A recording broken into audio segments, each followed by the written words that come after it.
är bättre. Nej, men de där jag tycker inte det, för det är till stolar. De är tunna. Hallå! Gud, då får man den där. One is enough. Oj, Hare Krishna. Hur var kan vi sälja?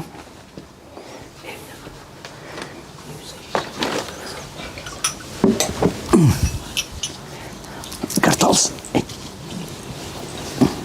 Thank you.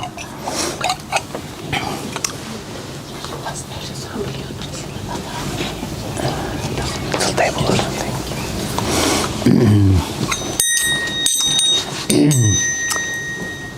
Sorry for coming a little late.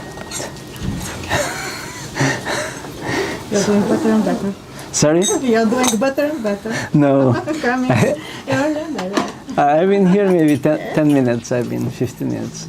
Nobody saw me. I was enjoying the kirtan. Thank you.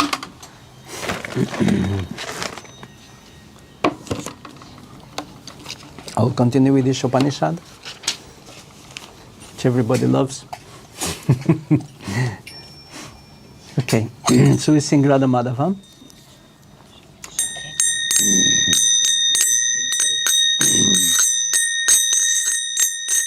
Jayo Radha Madhava Kunja Vihari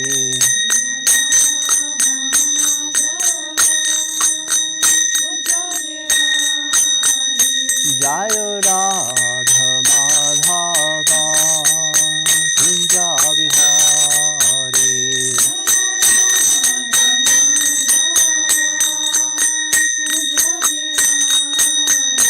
Jaya Gopi Jana Vallabha Girivardhari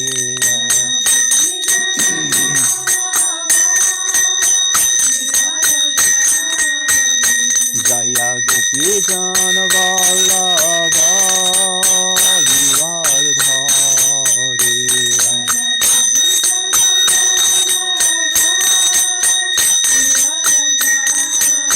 Yashodanandana Vrajajanarandana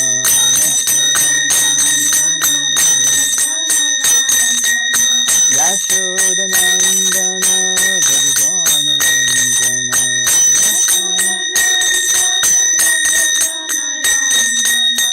Yamuna Tira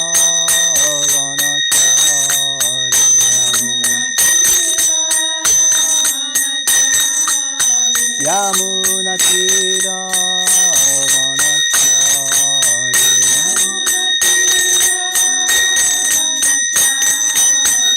Jaya Radha Madhava Kunja Vihari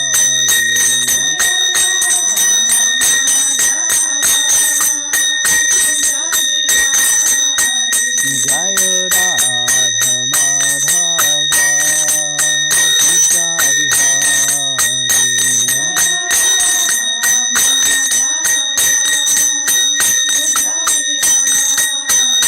Jaya Radha Madhava Kunja Vihari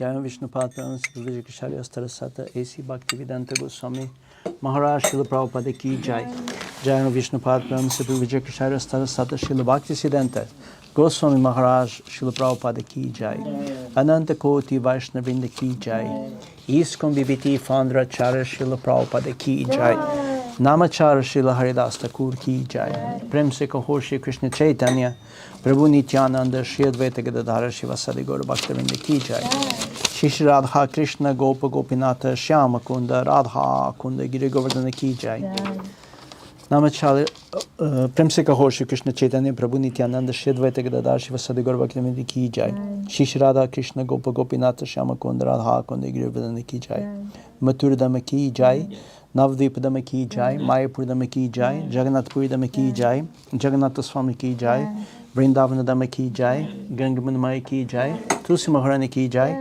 Bhakti Devi ki jai, Harinam Sankirtan ki jai, Gaura Premananda, Samaveta Bhakti ki jai. All glories to Sin devotees, all glories to Sin devotees, all glories to Sin devotees, all glories to Shishi Guru and Granada Swami Srila Prabhupada.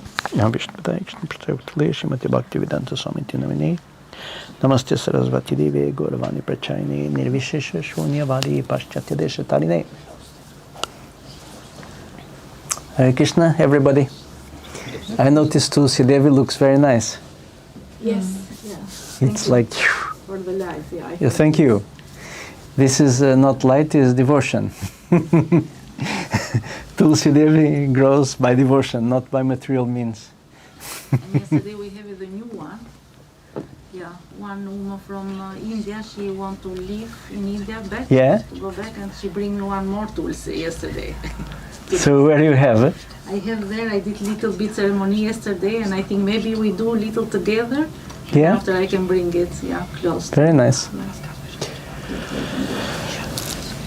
Okay, so what language? English? English, yeah. Olga? Нет. You'll translate. And Ella? Ravi need English. Ravi should speak Swedish. You've been so many years. You don't speak Swedish? No? Men du förstår svenska. Du förstår. Anyway, we go for the English. Anyway, I just have the English book, so. Om Namo Bhagavate Vasudevaya. Om Namo Bhagavate Vasudevaya. Om Namo Bhagavate Vasudevaya. Om Namo Bhagavate Vasudevaya. Om Namo Bhagavate Vasudevaya. Om Namo Bhagavate Vasudevaya. So today we are continuing with the Ishopanishad, and we have come as far as mantra 3. So you please repeat after me. Asurya, Nama, Te, Loka, Andhena, Tamasa, Avritaha, Tans, Te, Pretya, Abhigachati, Yeke, Cha Atma, Hano, Janaha, Asurya Namate Loka, Asurya Namate Loka, Andhena Tamasavritaha, Andhena Tamasavritaha, Tamste Pritya Bigachanti, Tamste Pritya Bigachanti, Yeke Chatma Hanojanaha, Yeke Chatma Hanojanaha. Somebody wants to read? Kameshwari, come on. Asurya Namate Loka. Asurya Namate Loka. Andhena Tamasavritaha. Andhena Tamasavritaha. Tamste Pritya Bigachanti. Yeke Chatmahano Janaha. Mohini? Ravi? Olga, please. Asurya Namate Loka. Asurya Namate Loka. Andhena Tamasavritaha. Andhena Tamasavritaha. Tamste Prityabhivajhanti. Tamste Pritya Bigachanti. Yeke Chatma Hanojanaha. Yeke Chatma Hanojanaha. Okay, the word-by-word translation, Asurya, meant for the Asuras. Nama, famous by the name. Te, those. Lokaha, planets. Andhena, by ignorance. Tamasa, by darkness. Avritaha, covered. Tan, those planets. Te, they. Pretya, after death. Abhigachanti, enter into. Ye, anyone. Ke, everyone. Cha, and. Atmahana, the killers of the soul. Janaha, persons. So translation by Srila Prabhupada, the killer of the soul, whoever he may be, must enter into the planets known as the worlds of the faithless, full of darkness and ignorance. Sounds very heavy. Please repeat after me. The killer of the soul, whoever he may be, must enter into the planets known as the worlds of the faithless, full of darkness and ignorance.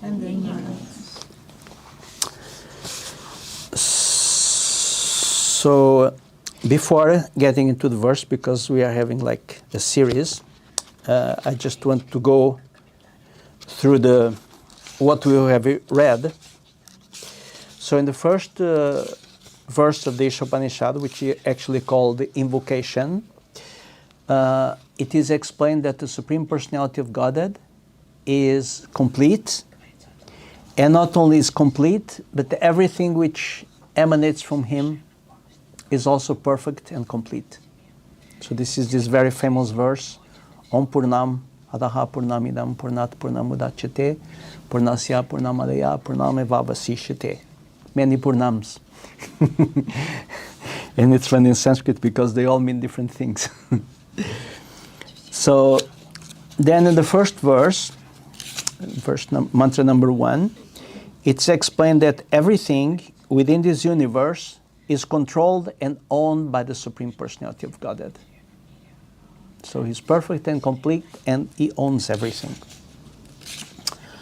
On mantra number 2, it is explained, if one understands this, that actually the Supreme Lord is perfect and complete, and that everything belongs to Him, then we can work in this world without collecting any karma. So we can work always in pure consciousness, always aware of the presence of the Supreme Personality of Godhead, and that He's in control of us, and it's also within our heart, constantly following us every second. So if we can act in this consciousness, there is no karma. And then in mantra number 2, no, this was mantra 2. And so this means in mantra number 2 that we should live in harmony with the Supreme Personality of Godhead. This is actually what it means. Today, we are going to, we are reading about those who don't want to live. This is the new stand? Yeah. Okay. No, it's okay. It's good like this. Are going to read about those who don't want to live in harmony with the Supreme Personality of Godhead. And these are generally called, within the Vedic terminology, asuras. So asura is an interesting word because asu means breath. you know, Asu. And Ra, it's the same as in the word Rama, enjoyer. So Asura, actually, etymologically, if we look at the word, means those who want to enjoy the body. So it's we're going to read later about the godly consciousness, the godly personalities, and they don't want to enjoy the body. They want to please the Supreme Lord, who is the perfect and complete and who is the owner of everything. So human life, what is this for? This is for here. Yeah. And this is for Outside. the universe. So the purport by Srila Prabhupada: human life is distinguished from animal life due to its heavy responsibilities. Those who are cognizant of these responsibilities and work in the spirit, in that spirit, are called suras. So there is asuras and there is suras. Suras are godly persons. And those who are neglectful of these responsibilities and who have no information of them are called asuras. Throughout the universe, there are only these two types of human beings. In the Rig Veda, it is stated that the suras always aim at the lotus feet of the Supreme Lord Vishnu and act accordingly. Their ways are illuminated as the path of the sun. I like very much this sentence, it's very beautiful. So if one is a devotee, and one is always thinking about pleasing Krishna, all one's life becomes illuminated. Like if it was the path of the sun. So this is a very beautiful verse. So here in this first paragraph, I normally analyze this by paragraphs, Srila Prabhupada explains what is an asura. Because sometimes one thinks that, at least for me, I come from the Christian background, you think that the demon is with two horns and a fork. Yeah, this is what we learn from the Christian. I don't know if you had this in these Protestant countries, but in the Catholic countries, we had this book when we go, as children, we go to the church, and there is always the devil. He has two horns and a tail and a fork, a big trident. Here, what is meant by asura, asura is a consciousness. So it doesn't mean that one belongs to a special species of asuras, but it's a consciousness, it's a mentality. And we see, like when we read the Puranas, there is like different races. You know, one of the races is like the Rakshasas. And what is interesting is that there is some Rakshasas which are devotees. You know, like there is Bhima had a child with one, I think her name was Hidimbi. And they fought on the side of Krishna. And there was other ones who were inimical towards Krishna. So the division between Sura and Asura, first of all, is the acceptance of there is a Supreme Personality of Godhead.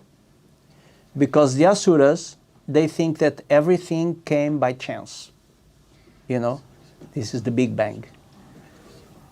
There was nothing, and all of a sudden there was everything. And then you cook it a little bit. They call it the cosmic soup. And all of a sudden comes a protein, and then it comes an amoeba, and the amoeba gets together with two amoebas, and they develop consciousness. This is the demoniac way of understanding the universe. Impersonal, mechanistic way. And the devotees, they understand that there is such an order in the universe. Like if you look at the human body, I always check it, but I always forget. But I think it's 13 trillion of cells. So it's 13 and then 12 zeros afterwards of cells. I think the elephant, it must be much more. And the whale. And everything is completely organized. There is organs, there is the heart, there is the veins, there is the nerves, there is the brain, stomach, throat, lungs, feet. I mean, for me, being a mathematician, it's impossible that this would come by chance. It's not possible. It's the chance that this would come by chance, I think it's zero, almost zero.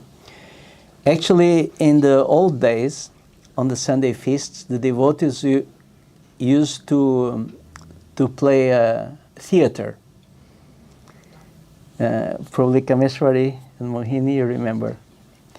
This was the Big Bang Construction Company. You remember this? No. Kameshwari, you remember? Big Bang. They had it in many Sunday feasts. Devotees made the play. And this bank construction company, it's like this. How it worked, it's like this. They collect, bricks and cement and water and floor materials, windows and everything, and they put it in a big pile. And then they take a bomb, dynamite, and devotees normally do like this. And there is a big explosion. And then all these things, they fly in the air and they fall down like a perfect building. All the bricks, the windows, and it's a building. Then one man comes by and said, "Who built this?" Nobody. We just made an explosion and everything fell into place. Oh, I don't believe. It's not possible. But, you're saying the same thing about this world. It also came by chance. So, in the old days, we used to have this play. It's called Big Bang Construction Company. There is also an interesting story. And this is the story about, some kind of scientist. I don't know if I call him a scientist, but his name was Galilei. And he made a model of the solar system, with the sun and the planets and so on. And then, no, it was not Galileo. I think it was Newton. It must have been Newton, no? I don't remember. One of them. I'm sorry. Yeah. You remember who it was? Newton. So the friends came to visit him and they asked, who made this? And nobody. Just one morning I came in and it was here the sun and everything was circulating around. But it's so nicely arranged, it's not possible. Yeah, just happened. So this means the lack of logic that actually the demons have, because they don't accept chance in anything else. But in the origin of the universe, which is the most fantastic phenomena, which we can witness of, then chance is okay. So, but this is because they have already decided that there is no God, and therefore they must find an explanation for this. So this was his first definition of Asura. And those who accept the personality of Godhead, somehow, anyway, we come to that later, sorry. So I continue with the purport. Intelligent human beings must always remember that the soul obtains a human form after an evolution of many millions of years in the cycle of transmigration. The material world is sometimes compared to an ocean, and the human body is compared to a solid boat designed specially to cross this ocean. The Vedic scriptures and the acharyas, or saintly teachers, are compared to expert boatmen, and the facilities of the human body are compared to favorable breezes that help the boat ply smoothly its desired destination. If, with all these facilities, a human being does not fully utilize his life for self-realization, he must be considered Atmaha, a killer of the soul. Shishopanishad warns in the clear terms that the killer of the soul is destined to enter into the darkest region of ignorance, to suffer perpetually. So here, so this Ishopanishad uses a special word here in the last line, and it's called Atmahana, killers of the soul. So when we look at this, it may look a little bit strange, because I mean the soul, we learn from Bhagavad Gita, you cannot cut it into pieces, you cannot drown it, you cannot kill it. It's eternal. It has never a beginning, it has never an end. So what is this killer of the soul? So this is a figurative expression. So the soul cannot be killed, but the real purpose of human existence, which is to develop spiritually, that means to develop, to grow one's soul, to develop spiritually, this desire can be killed.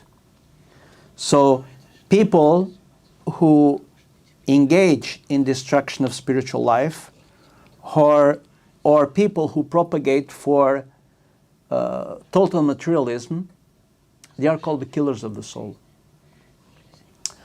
I actually have one friend who is not directly devotee, but somehow pious person. And he started to work in a travel agency in Copenhagen. And he said he's shocked because people come there, they are 75, 80, 85, and they want to buy a trip. And even if they are completely broken physically, they are still trying to plan everything for topmost enjoyment. Is there a double bed? Is there free alcohol? How many meals? You know, can we get this? Can we get that? And he says, I mean, he's young, he's like 30. He says, I mean, if it was a 30-year-old person, I would understand. You know, okay, they are full life, you know, let's go and swim and run around. But I mean, this 85, I mean, any moment they will drop. But still, you know, I have to enjoy the body. So this is the result of a civilization which is killing the soul. So the soul cannot be killed, but the desire of the soul to be connected to Krishna, to develop love of Krishna, this can be killed, and we can see how this is being killed by the organization of the modern society. Actually, a little further, Srila Prabhupada says that modern politicians, but we come there. So this is the definition of the killer of the soul. It's a figurative expression. The soul cannot be killed, but the desire of the soul to be connected to Krishna can be killed. Because we all strive for happiness. This desire within us it's within the soul. We want to be happy. Srila Prabhupada used to say, if there is a pill in the pharmacy, go to the apotheke, give me a pill to be unhappy. Not many people would buy this pill. They buy antidepressants to be happy. When I was younger, there was a medicine called Prozac. You know about this? Yeah. You work in the hospital, so you know. There was this Prozac, and this was called happy pills. And all the housewives, they got this Prozac because they thought it was very, I don't know, but it was very common in Sweden too. In Portugal, everybody was taking. And they gave recipe for free. I don't know if it still exists. I don't know. But Prozac was very famous. Actually, I think it's the Rolling Stones, they made a song. It's called The Little Yellow Pill. You know that? It's about housewives and they go to the doctor and get this yellow pill until, anyway, it's a kind of antidepressant. So if there was a pill to become unhappy, nobody would buy this pill. But at the same time, we are trying to become happy by using a body within which in itself is filled of problems. We know all the problems of the body. I don't have to enumerate them. So we should invest on something, we should invest our attention, and energy on something which is eternal. Because if we invest on something which is perishable, sooner or later we'll be disappointed. Okay? So Atmaha. So we go into the third paragraph.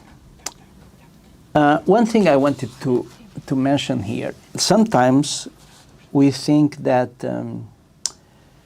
we are here, we should speak about Krishna, love of Krishna, love of the gopis, and so on. And we should. But what is interesting, it's like if you have in the Bhagavatam, you have so many stories about the demons. You have Vrindavana, Krishna is killing demons. You have Hiranyakashipu, and different stories in the Bhagavatam about demons. And this is one thing which is important. We should not go around meditating on the demons. Because that will make us depressed. But we should be aware of what is demoniac around us. Because one of the important things in devotional service is introspection. Introspection, it means basically, how can I become better? How can I become free from lust, anger, greed, selfishness? How can I be, less selfish? This is basically the beginning of introspection. So in order for us to make advancement in devotional service, we have to do constantly this introspection. So that it's a little bit unpleasant job. It's like we have to clean the toilet. Nobody likes to do it, but if you don't do it, in a few days it will be horrible. So we have to do a little bit of this cleaning all the time within ourselves. And this is not easy because at the same time, the false ego tells us that we are perfect. I mean, like if you tell somebody, you're stupid. Me stupid? You're stupid. Immediately. It takes a millisecond. Nobody wants to be called stupid. Why? Because our ego tells, no, you're very good. You're very, everything you're doing is right and so on. Or sometimes people go on the opposite and they think everything I do is wrong. But this is not maybe the normal. So this introspection is a little bit difficult, but it's very important in devotional service. One has to try to localize these three things: lust, anger, and greed. Always try to figure out in which way I'm becoming influenced by one of these three things.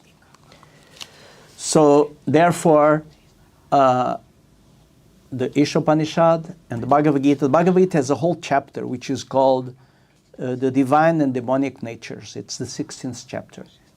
And there it's explained what are the qualities of a devotee, or what are the qualities of demons, so that we can distinguish. This is very important. Okay, so we go on the third paragraph. There are swine, dogs, camels and asses, etc., whose economic necessities are just as important to them as ours are to us. But the economic problems of these animals are solved only under nasty and unpleasant conditions.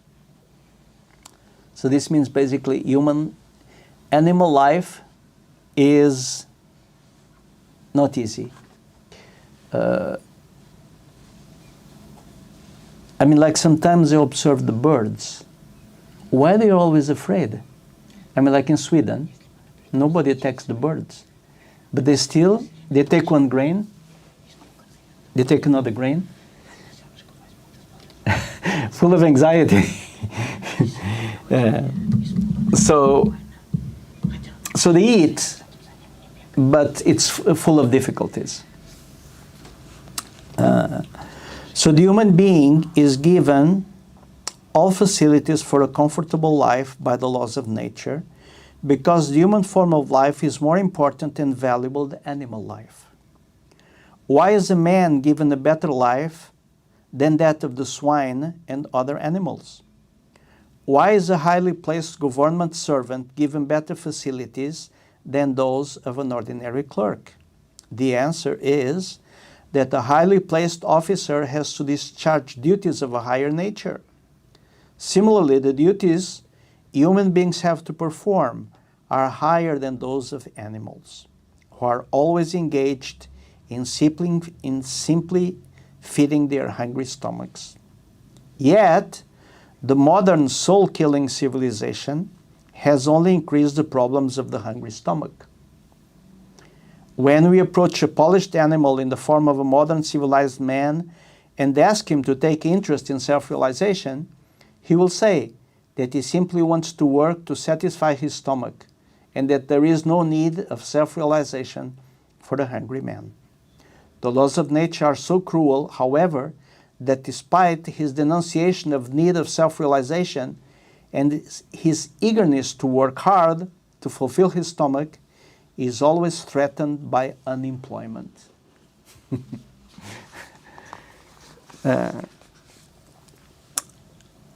I took some note here. Okay. So this is we are supposed to live in a very modern society. I mean, now I have lived 70 years, so I have seen a few changes in Europe since the 50s. 50s I was too little, since the 60s. And I have seen the changes in society. And actually, they always tell us that life has become better. But I disagree. Like now there is mobile phones. You can never be peaceful with mobile phones.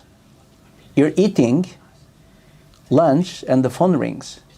You are in a, in a roundabout driving and it rings, or you're trying to chant your rounds and it rings. You know, you are constantly disturbed. So mobile phones are supposed to be an advancement because we're always communicating with each other. Okay, that's one side of it.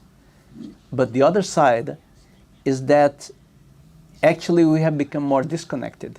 You know, actually nowadays there is actually in Sweden an official investigation that so many young people are completely disconnected from each other, and they cannot actually meet and talk with people in front of them. They can do it on Facebook or on some app, but their human ability to communicate with each other is disappearing. This is becoming a problem because people then just sit inside and they left with their thoughts. There is no association, there is no playing, there is no being outside in the air. They just become more and more introverted and unhealthy and very bodily conscious and so on. So they make propaganda. Okay, mobile phones is very good. Another thing is that emails should be forbidden. They never end. You know, sometimes you speak with somebody, you solve the problem in 5 minutes. If you do it by email, it will take at least 3 hours. I think, you think, maybe, why not? Perhaps, I don't think so, I have no time, maybe tomorrow, maybe today. I mean, like, people try to book meetings with me. You know, can we meet tomorrow? But then I see the email, it's already tomorrow. And then I have to write, no, so I only can, anyway, so many problems. So they're always advertising that it's progress. But we can see so many problems in society. There is the problems of, the depression. I think read this figure, but it's an enormous amount of people who take antidepressants. And I actually know that Portugal, Iceland, and Sweden are on the top in Europe. I don't remember the number, but it's an enormous amount. Criminality. When I came to Sweden, I lived in Umeå. I never closed my door. I didn't have a key. I left the keys in the car and the window open. Nowadays, you have to watch every step.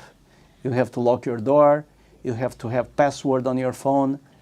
You have to have a card to access the bank. So for whom has this life become better? It has become better for the capitalists. Because globalism, this is important for us to understand, because this is a demoniac tendency. Globalism is a demoniac view of the world, and it's just meant to make money. Because if you see like how people lived, even in villages in Europe and in India, life was very peaceful. Especially in India, you got up in the morning, they listen to Ramayana, they go to the temple. During the day they work on the fields, they're singing together, they eat lunch together, they rest under a tree, then they go back to work. In the evening they go home, they take a bath, they go to the temple. Life was very peaceful. All this is gone. Now you have to have headphones and go running at the music. I actually, now in the summer, I live in a country road, and I see these people running, and they're almost dying, You see them, yeah. But they have this music probably very loud. This is why they all have headphones. First of all, they don't hear the car, unless when you are 1 meter from them, they jump, because they have this music. And then they're pushing themselves, in a completely artificial way. So modern society promises so many things, but this is. I thought I had switched off this phone, and I had.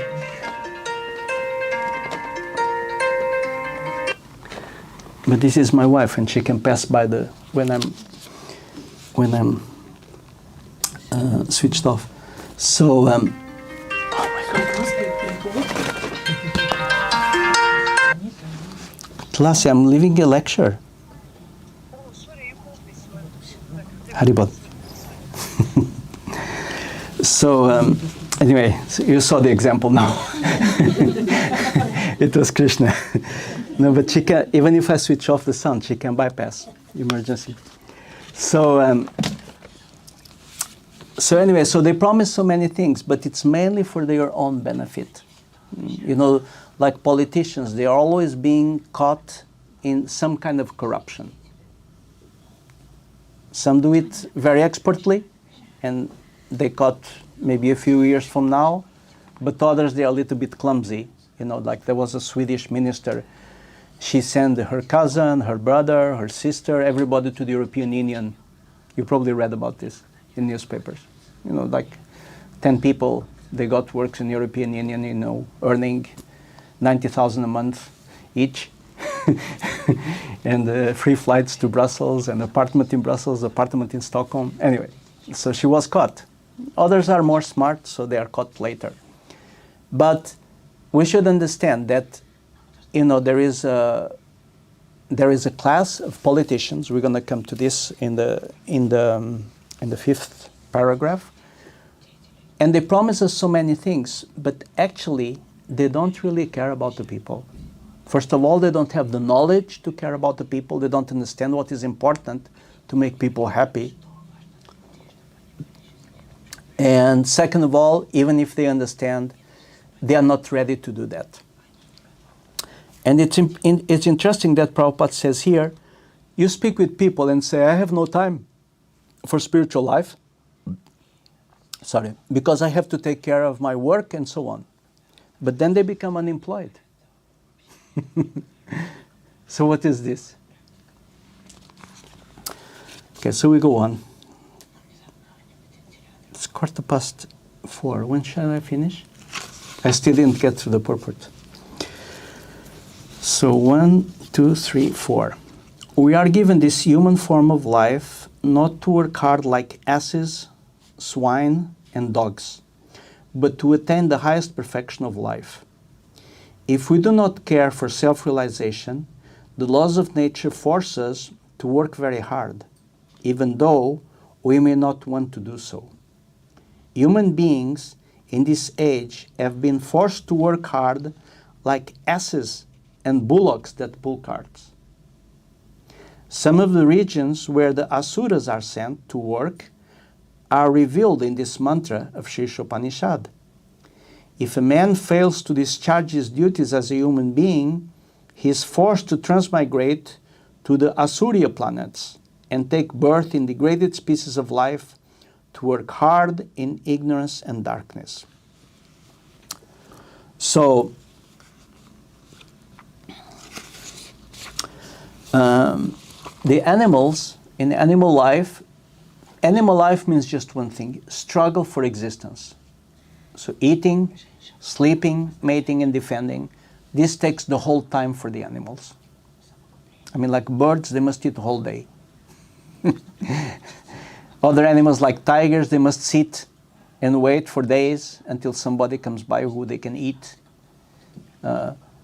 So eating takes the whole energy for animals. For us, human beings, we have agriculture, we can sow things in the summer, we can collect them, and then we can live on that. We have a higher intelligence, we can organize our lives, and we have a lot of free time. And why is that?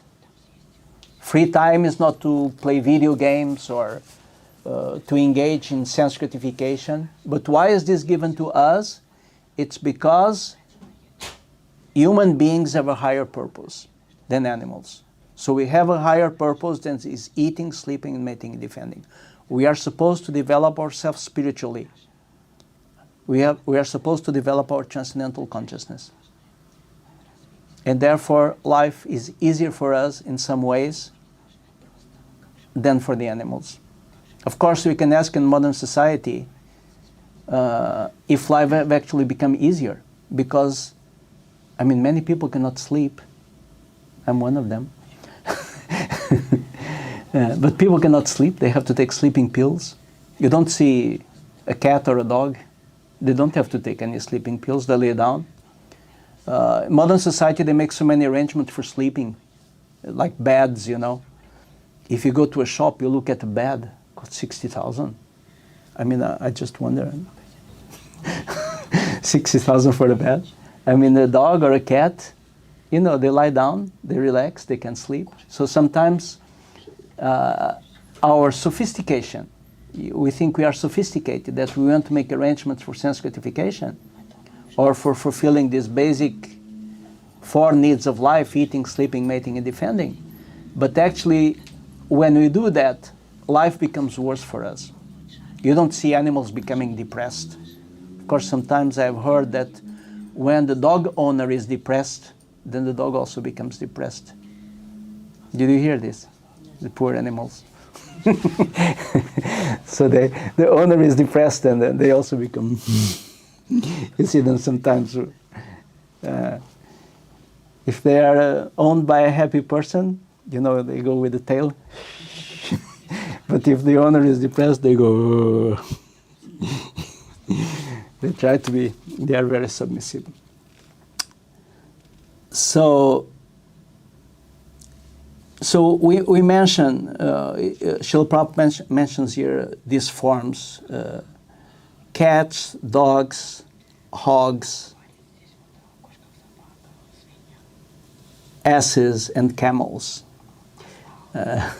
These animals are used traditionally in the Vedic scriptures in order, to illustrate the tendencies of animalistic persons.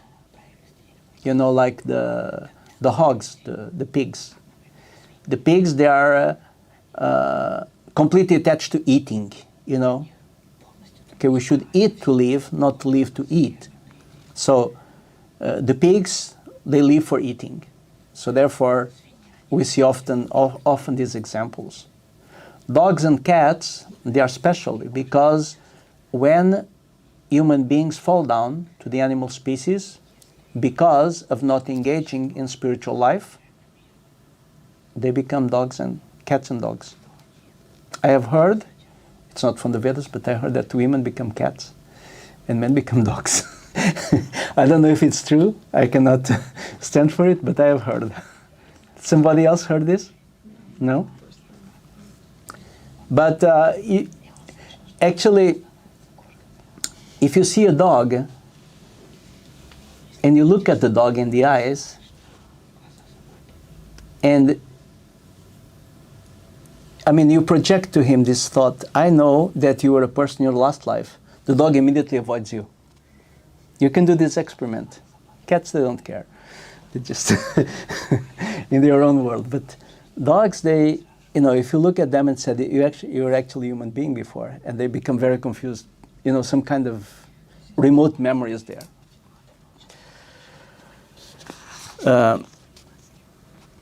So we go on. In the Bhagavad Gita 6:41 to 6:43, it is stated that a man who enters upon the path of self-realization but does not complete the process, despite having sincerely tried to realize his relationship with God, is given a chance to appear in a family of Suchi or Srimad. The word Shuchi indicates a spiritually advanced Brahmana, and Srimad indicates a Vaishya, a member of the mercantile community. So the person who fails to achieve self-realization is giving a better chance in his next life due to his sincere efforts in this life. If even a fallen candidate is given a chance to take birth in a respectable and noble family, one can hardly imagine the status of one who has achieved success. By simply attempting to realize God, one is guaranteed birth in a wealthy or aristocratic family. But those who do not even make an attempt, who want to be covered by illusion, who are too materialistic and too attached to material enjoyment, must enter into the darkest regions of hell, as confirmed throughout the Vedic literature. Such materialistic asuras sometimes make a show of religion, but their ultimate aim is material prosperity. In Bhagavad Gita, 16th chapter, which I have actually opened here, which divine and demonic natures, rebuke such men by calling them Atma Sambhavitaha, meaning that they are considered great only on the strength of deception, and are empowered by the votes of the ignorant and by their own material wealth. Such asuras, devoid of self-realization and knowledge of Ishavasya, the Lord's universal proprietorship, are certain to enter into the darkest regions. So, what does this paragraph say? This paragraph says that if one is a devotee, or even if one tries to become a devotee of the Lord, and here, devotee, it doesn't mean, it's used in the broader sense. It's not just a Hare Krishna devotee. It can be a Christian person, or it can be a Muslim or a Buddhist, from any other religion. But the person who tries to approach God, who understands there must be a supreme creator in the universe, let me try somehow to develop my relationship with him. Such a person becomes blessed by the Lord. And even if, we follow the Vedas, which are considered the most complete and structured scriptures in order to help us to go back to Godhead. Like for instance, we have Brahma Samhita, which gives a full description of the spiritual world. what is happening in the spiritual world, how we relate to each other, how do we relate, how do we serve God. Everything about the spiritual world is explained in Brahma Samhita. Other religions, they don't have this, a direct description of the spiritual world. We have also our path, which is very structured. We have the mantra, especially the Hare Krishna mantra, but we have many mantras. But the mantra, sometimes it sounds, when I was little, I started to become interested by India. Mantra, oh, I thought this is magical. I must get a mantra. I didn't know exactly what it was, but mantra was. Actually, they had in the 60s these pop groups. They had something called mantra yoga. So I don't remember which mantra it is, but this mantra was, and mantra is magical. And we have the big fortune of having received this Hare Krishna mantra. So this Hare Krishna mantra, once we start to chant and to listen and sincerely try, to become devotees of the Lord, then this mantra is just like magical. It just changes us from the inside. This mantra is a special gift actually from Lord Chaitanya, because if you look at the pastimes of Krishna, it's very divided. There was devotees and there was demons. Krishna goes by, there is a demon, kills him immediately. There is a devotee, he gives the blessings. Lord Chaitanya's pastimes, the procedure is changed. So there is the story of Jagai and Madai, who were very demoniac, but by the mercy of Lord Nityananda, they were turned into devotees. And there was Lord Chaitanya with his Sankirtan movement, who brought so many people into devotional service, who were not engaged in devotional service previously. So there was this big change. So we have this mantra, the mantra yoga, meditating on Hare Krishna mantra.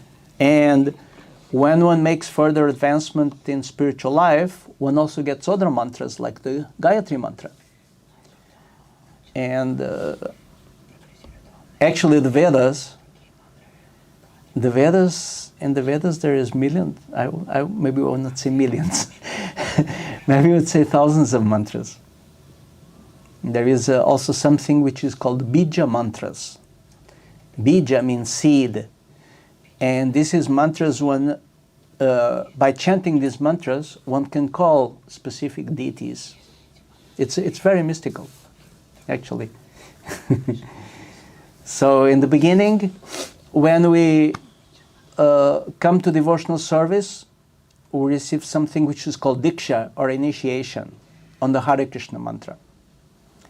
And when we chant this Hare Krishna mantra sincerely and regularly, and by doing that we purify our consciousness, then we receive something which is called second initiation, which is by which one receives the Gayatri mantra.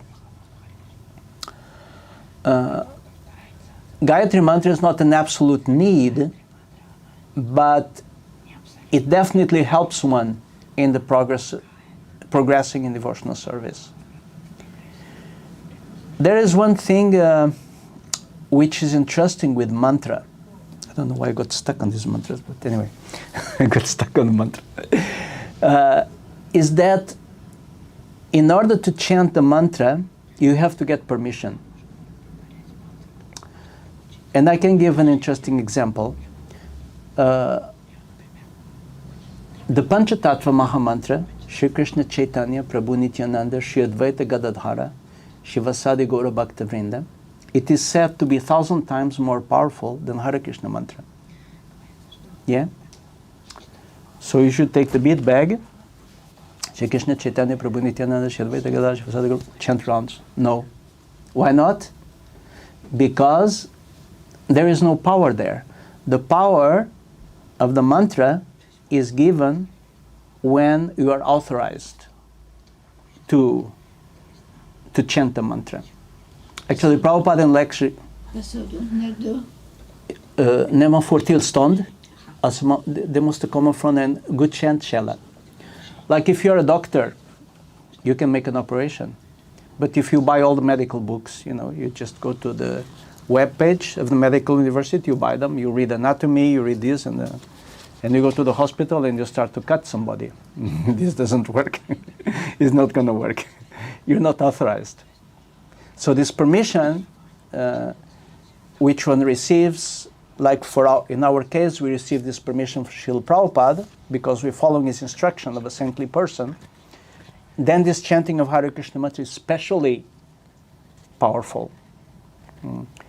Because there is people who are chanting Hare Krishna, but in an unauthorized way, sorry. Like in Bengal, there is something which we call the Appa Sampradaya. Devotees always used to laugh because Appa in Swedish means monkey. But Appa Sampradaya, it means a disciplic succession which is not authorized, deviating. But in Swedish it sounds funny because it's Appa Sampradaya. And they chant different mantras, but these mantras, they are speculated. There is one, Nitai, I don't remember anymore, Nitai Gora Radhesham, Bole Hare Krishna Hare Ram, something like this. It's in Chaitanya Charitamrita. Prabhupada says, this is completely unauthorized. So, we have this very strong process which were given by Krishna through his representative, Srila Prabhupada, which is in the books. And therefore, we are very fortunate. Every morning we should wake up and say, oh, Krishna, thank you, that I know that you exist, and that I know that I'm a spirit soul, and I know that I can serve you, and that I have the books of Srila Prabhupada. We take this actually for granted. But these books, they are like jewels. There is so much knowledge in them.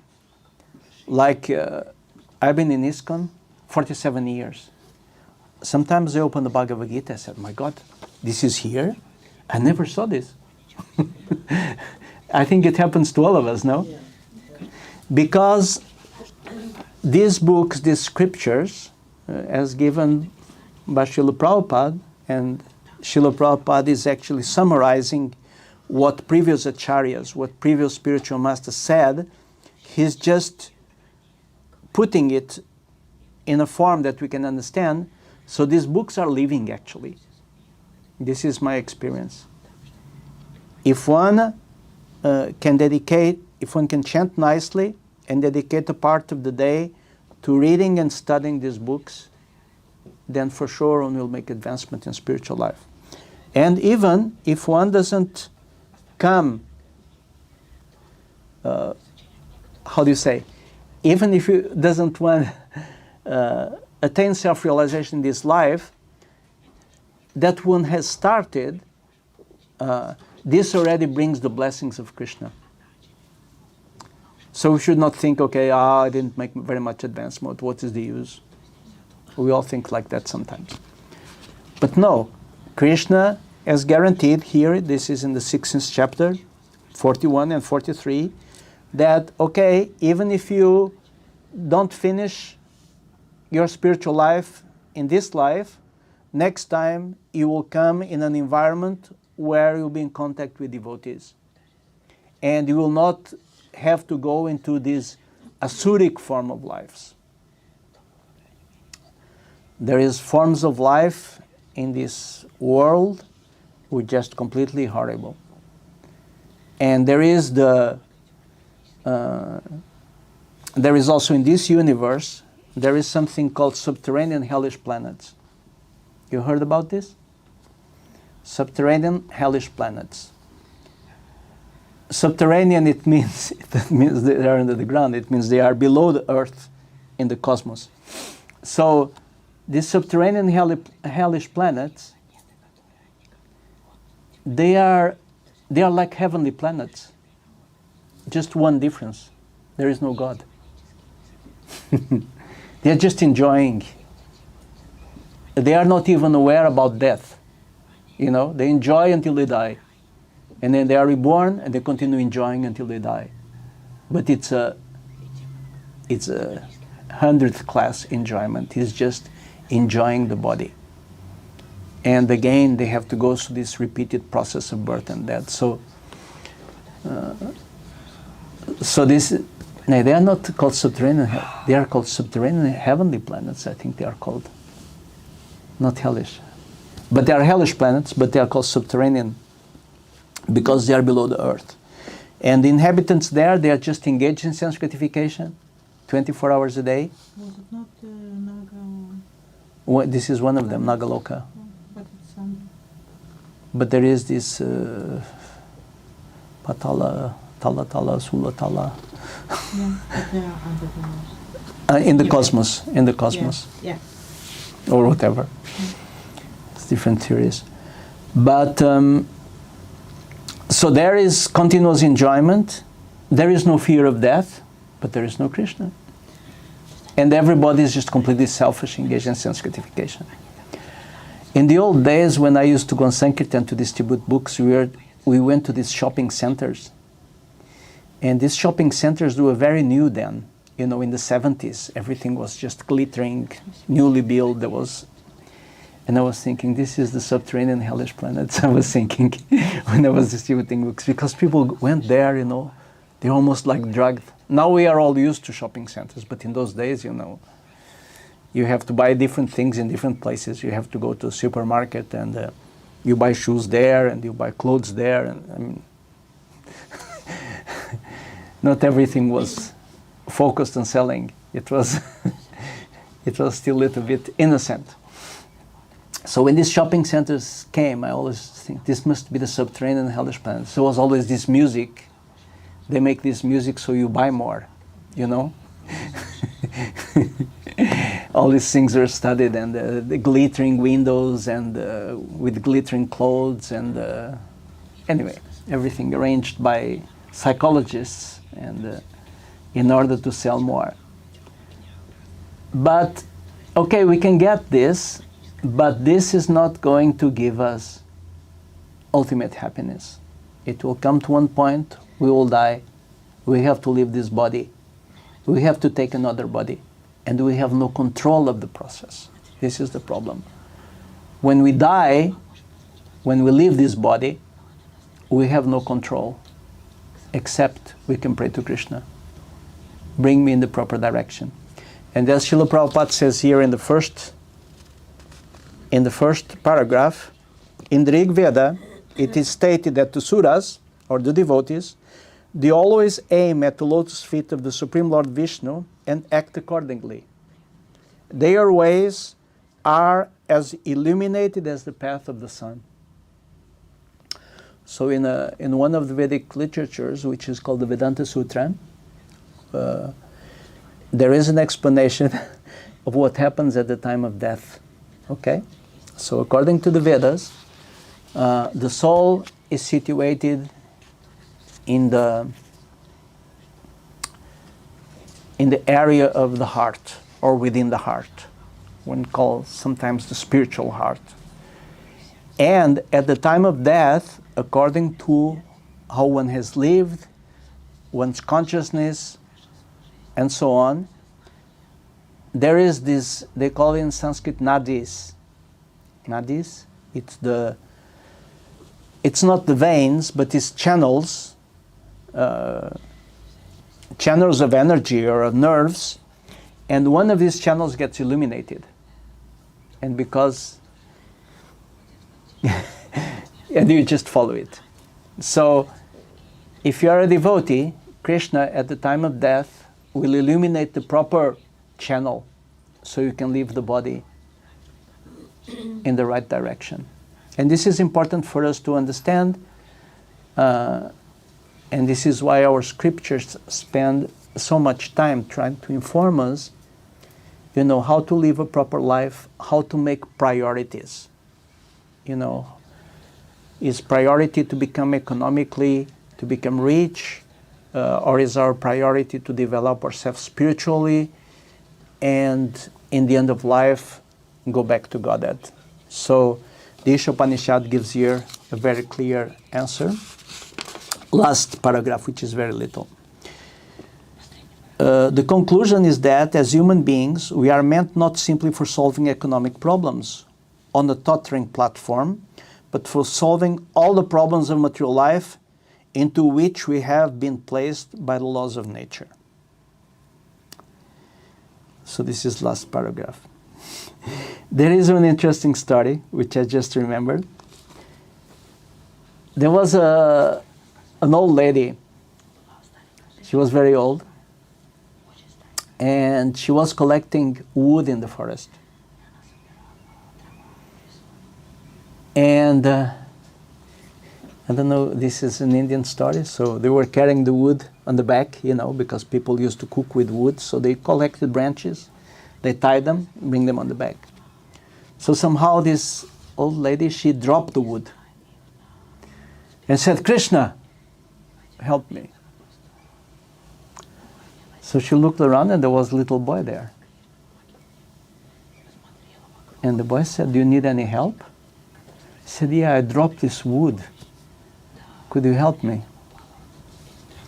He said, "Of course." She put back the wood, disappeared. And the woman said, "Oh no, I had Krishna here and I asked him to put this wood on my back. I could have asked for anything he would have given me." Of course, probably this lady was a devotee, but the story is there to tell us that we should not ask just for temporary things, but we should ask for the highest goal, which is to become a servant of Krishna. I'm going to finish here before I get thrown out by the temple president. Any questions or comments?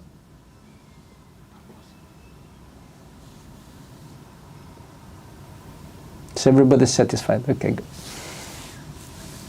Mohini, you want to make a comment? Very satisfied. Okay. Thank you. I just want to read here one verse which Srila Prabhupada reminds from Bhagavad Gita, 16th chapter. There are 3 gates leading to hell: lust, anger, and greed. Every sane man should give these up, for they lead to the degradation of the soul. So I'm reading this because the beginning of demoniac life is described herein. One tries to satisfy his lust, and when he cannot, anger and greed arise. A sane man who does not want to glide down to the species of demoniac life must try to give up these 3 enemies, which can kill the self to such an extent that there will be no possibility of liberation from this material entanglement. It's more or less exactly the same thing as which the Sri Upanishad says. Okay, I will end here.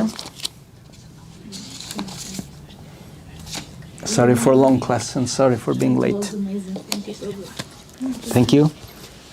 I'll go to Srila Prabhupada. Chant together and thank Prabhu for the day, for the Welcome. Thank you for inviting me. Krishna, Hare Krishna, Krishna Krishna, Hare Hare, Hare Rama, Rama Rama, Hare Hare.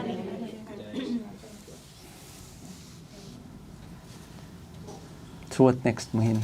Now we have Arti. I don't know if Locan is prepared today to do it. Huh?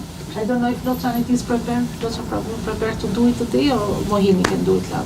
Mohini can do. No, but She is the best Mohini pujari. Only Yeah. had a snap course in this, so you had half your life. Doing Artik. Yeah. It's just you have to count. Yeah, I know, bad in counting. No mantra. I can do. Offer the Progam. Okay. There is mantras actually when you offer. Yeah. You can do it mentally. There is Sanskrit mantras, but you can say just, Krishna, please accept this incense, accept this flower. You can do it mentally. Because part of the worship, this is not just a ritual. We are also offering our devotion to Krishna by offering these items to the Lord. Okay, I will make Kartik.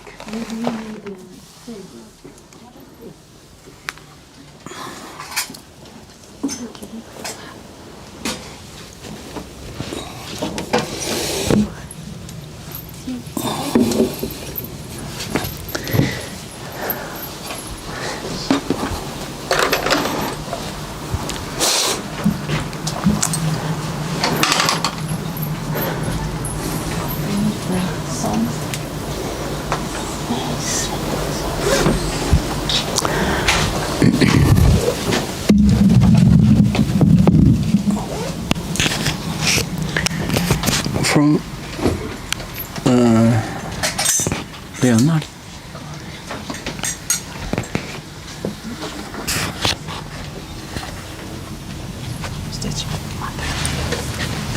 Ska du ha? Inte nu, inte nu.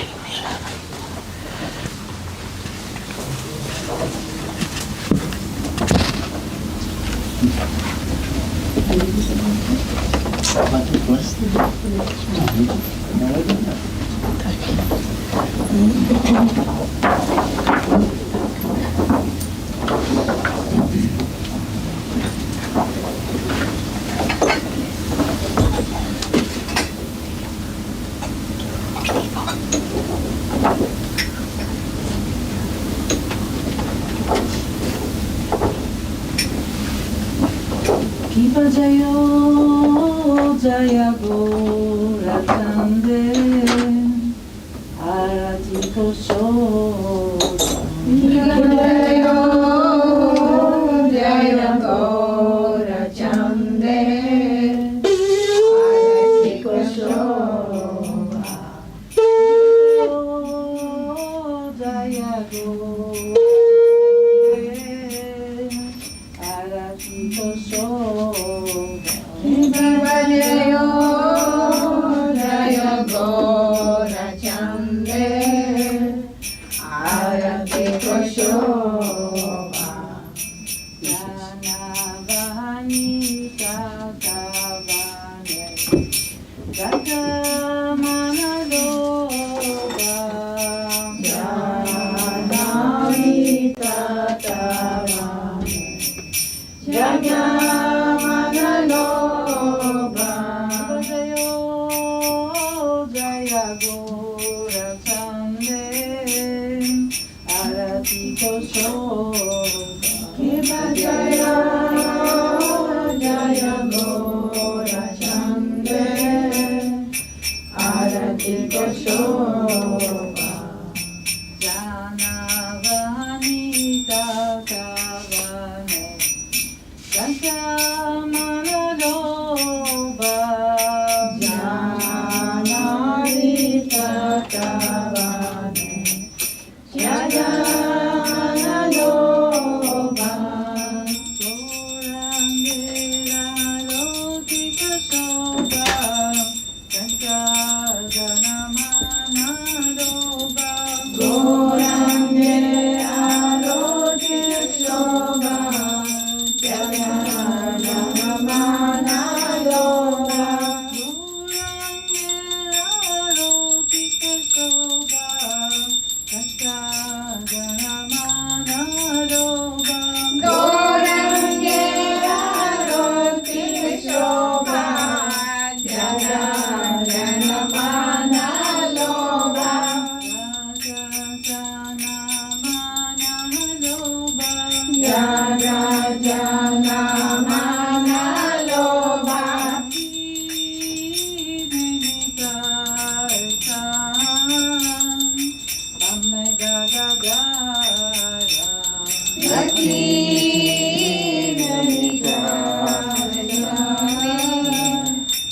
Omega